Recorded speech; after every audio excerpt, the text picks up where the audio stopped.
Last week, I received a stunning amethyst gemstone from a valued client. He entrusted me with framing it in silver.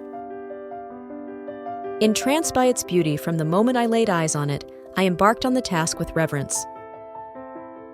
After crafting several sketches and receiving approval, I poured myself into the project. Today, I am thrilled to share the result. It is a two-faced pendant that reflects not only the gem's splendor, but also the dedication invested in its creation.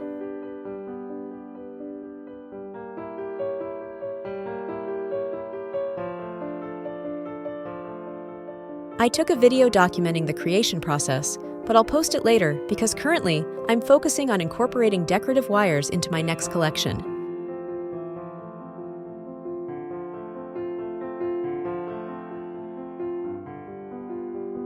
Watch the next video if you want to see anons on what we will make this month.